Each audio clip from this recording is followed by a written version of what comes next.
Thanks for joining us on our program, Something About Africa on Trakosa TV. I'm Kisha Undie. And of course, I'm not just alone, right here on set with... It's always wonderful being with you on set. Right. My name is Peggy Agbe, and today we'll be talking about a whole lot of things concerning Africa, Right. why Africa is the way it is. And I remember when we had a lot of shows together the other time. It was really an amazing time, and it's always great being with you, Mr. Kisha. Okay, thank you so much. I think we're in the month of October, and narratives should be changing. We should be dancing towards, liberation, towards having, positive vibes as a country, Nigeria, Africa in general. But what are you perceiving? Are we really getting there so soon? I don't see us getting anywhere. Where are we getting to exactly? Because At least. it's getting tougher by the day. On my Right. way here, I was just discussing with a colleague, and I was just saying that things are getting so bad. Like, it gets from worse. Every government comes and makes it worse for its citizens. It's supposed to be the other way around. I mean, Right. there should be policies to make lives of people better. There should be things put in place. Like, things should just be okay for the people. Not every time you hear a Nigerian saying, "We go survive." Come on. Yeah, that's a slogan. Yeah, on the road. it's been You that keep- way. Yeah, you It's keep been that hearing, way. "We go survive." We leave everything for God's hand. Come on. Oh my God goodness. cannot come down and do anything for us. Right. We have to, our leaders, the people, I think we need a whole lot of sensitization. Right. Because when you say, God will help us, how will God help us? Because even God cannot come down, fellow man. That's so right. if your fellow man cannot make it better, I don't know how God is going to come down anymore. We have to, Nigerians, aside government, for instance, Yeah. even the ordinary man on the streets. You go to offices and you want to do stuff, you have to bribe. If you don't bribe, you cannot do anything. If you don't see So them. it's not just all about... Just today, I saw a Ugandan, I don't know if she had, I don't know where her role is, but she was a politician. Yeah. So she contested and lost elections. Now, the ambulance she gave to her people, to her constituents, she retrieved it. withdrawn, yeah. What kind of mentality is that? Well, And then you're talking about reaping where you did not sow. What is that? And then she even quoted the Bible. Oh my God! Like, how did we even get to this level? at this point, coming up with that story, I remember also recently we have a lot of people who try as much as possible to say, okay, we can actually get out of this if the religious leader will come out to speak against the political leaders, call them to order to be accountable. Well, I don't know how true that may be anyway, but let's go on a short break. When we return from that short break, we'll give you full gist and stories that we have for you on this program. Don't go away. We'll be back shortly.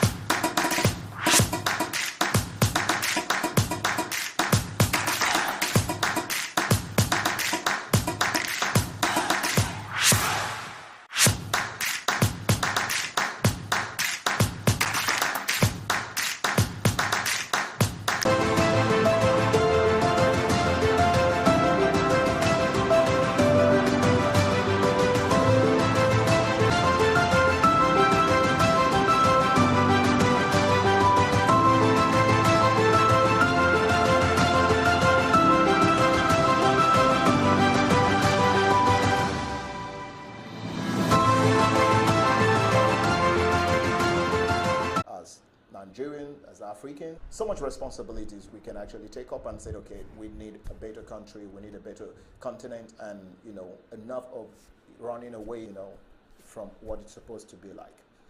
A few days back, we saw Professor Patrick Mulumba making a remarkable statement that actually got my attention. Now, he said something about Africa, that this is no longer the time for us to pray and fast, that manner of getting Africa fixed, getting Nigeria, getting our nation fixed, and get out to enduring ourselves, enduring the policies that are not really good enough for our nation or for Africa as a whole. And we saw young people coming a statement from Patrick Mulumba, Professor Well, Patrick Mulumba. he actually said it all. Yeah. Manner, No. when people go to church, like on a weekday, for God's sake, you're supposed to look for money. Even the devil is at the workplace. What are you doing in church? Nobody is saying you shouldn't go to church, but come on, we cannot use prayer I was and thinking. close up what is necessary. Okay. Hope and so much faith in our churches. Can the religious leader come out to speak against the suffering of the citizens? Is it Speak the directly. religious? Speak Is it again, the because- religious leaders who want to also benefit from the government? Yeah, that is what I'm looking Because at. no, because come on, what talk for the people when he has someone in government he's benefiting from? Because some of these leaders strongly believe in some of our religious Leaders. So they owe them Well, that obligation. Yeah, because like I said before, a lot of people actually think about themselves. Right. A man who opens a church, for lots of them, is business. Business, right. They're wearing. They say give respect to whom respect is due. Right. You go to a church and they keep you standing for a big donator to sit, financial donator to sit, and you stand because you cannot afford. These things happen. That has to do with Africa we are talking Do you about. understand? These things happen every day before us. So which of the religious leaders are we now talking about? Or is it the imams who benefit from politicians? Who do we really want to call in? Because some of them who are fearless actually sound like noisy people. People Right. don't even listen to them, right? So by the time you come out to say things, you cannot together. Even in churches where you're talking about religious leaders to come out and talk, even in churches they have the poor amongst them. They cannot help. That's right.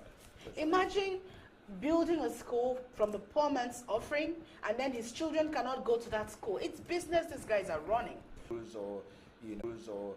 Or trying to help the society. Beyond that, I'm thinking that it should be the responsibility of every Nigerian, every Exactly. African to take up and say, okay, we need to make laws. Well, talking about laws here, are we not really under the shackles of some few individuals who determine? Money, you've given them so much everything. You cannot fight now because they are going to suppress you. Okay. They are going okay. to use these monies, suppress you, kill your children. It happens all the time. Life is okay. You can imagine all the coup happening in two different African countries Recently, right? recently, and then you ask the people, what do you really want? Is it that the military is now better than the democratic government? It's not, because the military government is autocratic. You cannot compare to democracy. So you've given these people enough power and money that you cannot even speak for themselves. Okay, now see what happened in the 2023 elections. Right. People came out en masse to vote for who they want. What happened? Results were announced at midnight. People were sleeping. Okay. Is that where we want to look at? They come back, they tell you, if you don't accept it, go to court. It is only a thief whose brother, especially in the African, we are rich. Yeah, We are very rich. We are. And the wealth, Beginning with Nigeria, that was supposed to be one of the rich names. Let's begin with recently we talk about house rent. We try to is deliver our citizens. Then what would be the hope of other countries in Africa depending on Nigeria? Our resources have been squandered by this. well, I really don't see, because when this whole cool thing was trending, Yeah. I was telling my friends that I don't see it working for people who are in offices of these military offices. Yeah. They are handpicked. Right. They are leaders, but so if it's from our family, if I'm benefiting from it, then it's okay. It's a whole. There should be a whole form of reform, sensitization to cleanse the minds of Nigerians. Because at this point, I don't even know where we're going. If you go to the hospitals, for instance, They were asked for a police report, that she cannot be treated without a police report, and at the end of the day, she died while they were requesting for the. reverse that law. Treat the emergency cases first. That's right. That's right. That's So right. what happened? That's right. So she died. Buying new cement. It's Yeah, not like you we just did. built the house. Understand that things are also biting everybody, but at least if you're making an increment, it shouldn't be over 200%. Because you talked about somebody who is paying 150 That's and now right. paying 450. 450, That's like same 200,000. So, I mean, That's like 200% increase, and that's not too good. Don't care about what you go through. We cannot actually, in the whole country of how many thousand people. Says if the foundation is faulty. We're talking about Africa, some of the stories. And recently we understand that Julius Malema, the leader of EFF, came out in full fledged, full force with the rule of law, and not just with sensory perception or feelings or how you just think that, okay, this is how the country should be managed or should be. Will likely join the EFF. So I don't know what that is actually. But what is I don't know. Okay, let me get your own opinion anyway. Well, I think fighting for freedom and economic fairness has a whole lot to do with the people, because this fight is a fight for justice, and it's going to benefit a whole country. People are going to benefit from it, because if, for instance, it's not giving the promises of democracy. It's not giving us what they have, the dividends of democracy. They're not giving us back what they promised. I mean, it doesn't make any sense. You keep taking, you're not giving back to the society. Do you just understand? Keep taking. You keep taking, and you say, okay, we're going to increase taxes, we're going to increase it. What have you given back to the people? They are always collecting. So I think it's a good step in the right direction if they are able to utilize it for the benefit of the South African people. Because you know, on daily basis you must hear of crimes committed. Gunshots and all of that. You know, a man is coming out from a mall, you shot dead, you don't know the reason why you're shot dead. That, you know, there's some stories all around. And I like the way he gave the promises that they are going to look out for solutions, you know, to make sure that South Africans will be free, South Africans will walk out, you know, you can go out anytime an hour. But recently, a whole day, you can actually young guy to be the minister of power, the minister over there in South Africa, and people were saying, no, this guy is too young and he's not going to deliver. Well, it's not. I'm just thinking that it's not all about the personality. It's all about the system that they are, you know, gradually introducing. Yeah, for me, age isn't a criteria to getting good results, because sometimes a person can be young and foolish. Yeah. And so, the only foolishness behind. Yeah, so I don't think it's about the age. And for me, it's not about the age actually. But for me, I think it's about people who can actually create reforms. People who can fix things for the country, for the nation.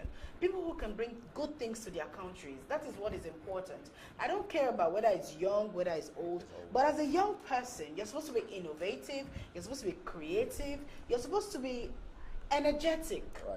But most of the young people, okay, imagine the corruption in Africa, for instance. I mean, we all have seen all of these things that they've digressed. We are going to grow old. Okay, now we are young. Have we not seen what's happening?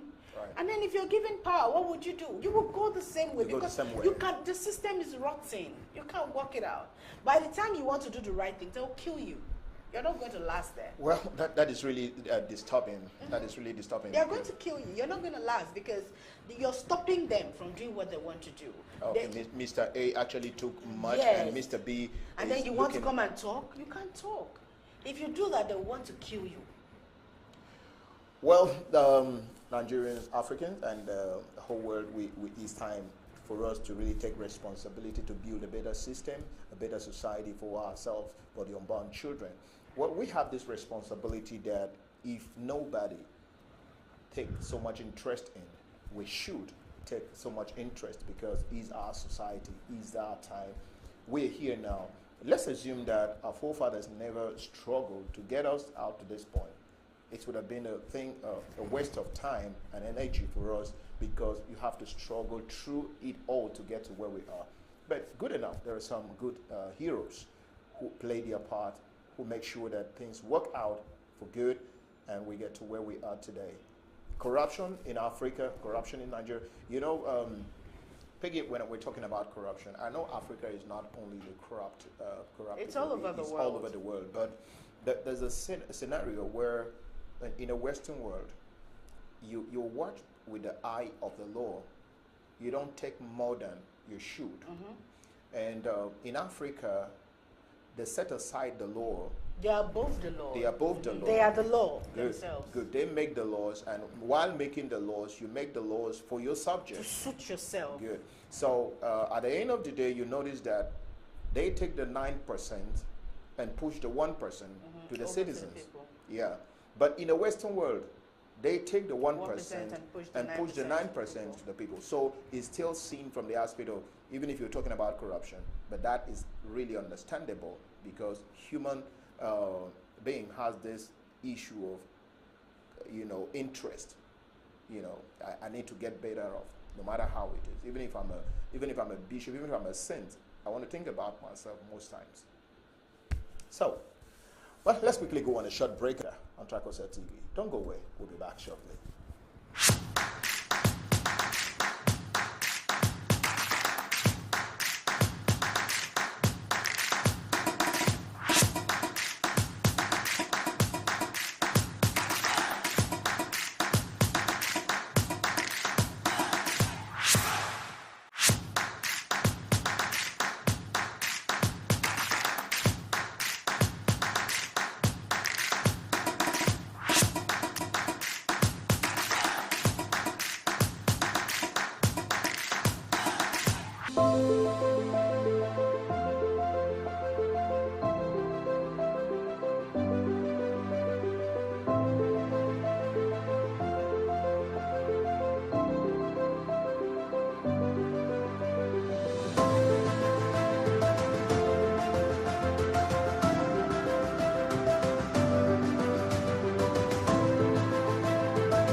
All right, it's good to have you back on our program, Something About Africa.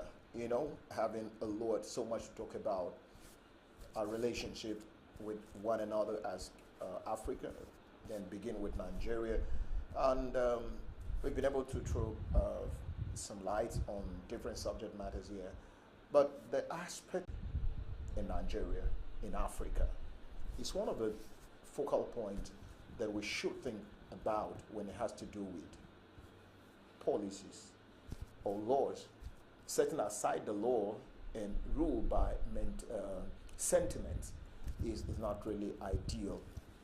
We're looking at this young lady. We talk about how anybody can be a victim of course, at any point. Now, we have the hospital saying we cannot treat you because you need a police report. Now, the question is, what can a police report to? Now, she's gone, she's dead, and the family cannot sue the hospital because maybe that is a law in place that you must request. Now, the question is, why can't... kind of phrases. So that means the citizens have even lost hope. Hope, yeah. In the nation. The nation. And that's so sad.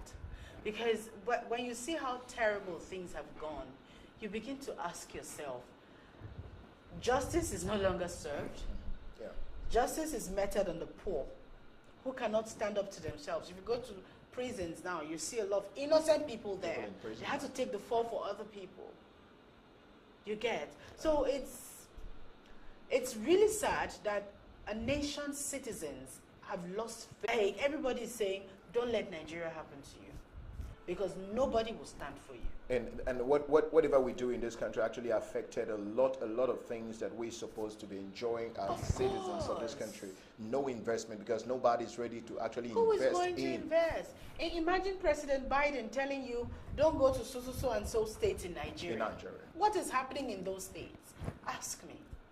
If you go to the north, the east, you see a whole lot of issues happening. There's no peace. They are killing themselves over what exactly? And then we blame our leaders. Who are the leaders? It's still us. The leaders still come from the people, or did we bring foreign bodies It's us. Well, we groom the Of leaders. course. You see somebody coming to contest election, and you know categorically well that this person is not going to deliver. But because you need your person there, you send a buffoon there, and the person does what he does, and sometimes it doesn't even come back to the community. It doesn't come back to his constituency. It's like a send forth. He's been sent out of the community Do you to just understand? to Like the senator representing my constituency, I cannot go there for any reference. They will not allow you. And then these people were voting there to represent us. Now we go to them, we cannot access them. Well, they're no longer representing you. They're representing Themselves and their families and their immediate friends. families, yeah. So it doesn't make any sense. I think we have a whole lot of sensitization. I keep saying that because it's sickening. Like, if I need a reference later from the representative of my constituency, I cannot reach him. Well, you are not allowed. You're not allowed, and you don't even have the access. You don't even have access You don't to have somebody. access. And now, then you tell me you're representing me. How? now the country is also, we're not also making it easier for ourselves.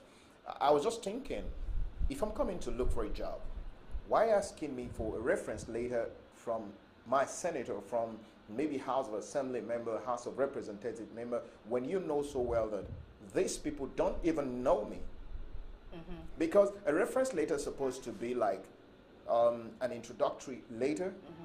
Somebody, you give a quick synopsis of the person. Origin certificates. Right. If you have that, what other recommendation do I need? So that should be enough. Yes, that should be that's enough. why some people actually ask for your local government of origin. Even when you want to do your MSc, PhD, they ask you for that. Because Right. by the time you tell me to go meet my representative, representing themselves. So I ask myself, what do we need them for? Wow. This is really... it's a sad situation. It's a sad story that it's our responsibility to change the narratives, see what we can do. But is it possible to really change the narrative? If the system is actually possible. benefiting It's a lot of possible to people. change the narrative. Okay. When we for instance, somebody comes to your office, the person needs to do something, and you need to do something for that. Don't ask for bribe. Do your work. You're That's right. employed to work. That's right. We start from there. That's right. You know, if you buy something, don't monopolize other people. If you buy something for 10 naira, don't come and start selling it for 100 naira. The politicians, our leaders, our political leaders, they've not been able to really set the space. Why don't we just start and leave the political leaders? Well, Because by the time who are the people working with the leaders? They're people like us. They're citizens like us. They right. work for these people. Okay. By the time you change, this person change, start taking this, they will sit up. Well, let's see if there will be a generation that will definitely work for that. I think our generation should work for that too, because I don't intend to suffer till I die. Yes, I don't. Right, intend I love this. Yes, I don't intend to suffer till I grow old. I don't want to survive. I want to live. Yeah, that's right. I want to live well. This is really amazing. Yes. You know, living has so much to, to I have add to your comfortable. life. I have comfortable water. I have school. I have roads. I have infrastructures. I have businesses. I have factories. Things working. Yeah. Leave. Well, this is life. You see the situation in Abuja. Wike came as the FCT minister. Okay, don't come here. Don't go there. Transportation. And then you stop it. There are no mini buses. There are no taxis to convey people. And then you leave people stranded under the rain and on the sun. What are your intentions? We can even talk about Wike as the FCT minister bringing up that those policies. Policies. Let's begin with the president himself. During the inauguration, where he said, "Okay, the removal of subsidy." You've not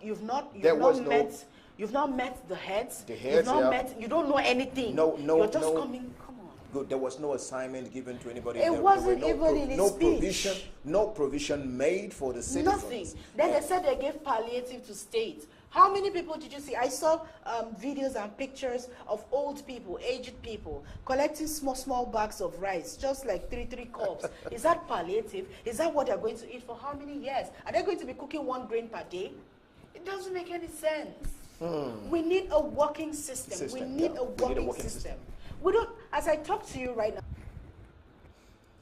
how do you even assume that so and so money goes to so and so people? So people, yeah. No data. Well, and then the it's- Minister for Humanitarian whatever said, what's her name? So better. Edu. Yeah, she said they are going to be using drones. Come on. Are we that dumb? I'm just thinking that some of the people we have as leaders, they don't know where they're coming from. I That's saw like her an aerial view. How are you few supposed to get few that? days back. I saw the video of her and few other persons in a boat trying to cross the river to reach out to people. You get tired if that is going to be your modus operandi. You get tired of that. Nigerian because leaders can actually do better. Yeah, They can do better. Wow. Well, this is one program where we talk about one striking statement Margaret made this evening that I like. We need to stop surviving and start living. And how can we start living when things are just going the way they are? We cannot just live with that, except we take it to be our responsibility, your responsibility, to make sure that things actually change or move from this direction to A better direction. a better direction where we know that, okay, this is a destination we're aiming at. So before we wrap up on the show, I don't know what would be your last minute few words. Well, I think change is inevitable, and we can all make a change. If the leaders are not willing, then people should, All right. delve into change, because it's important. The children coming after us, the generation. Before we wrap up on seeing the appointment in federal cabinet, in a new leadership, an idea of a direction that we're supposed to be.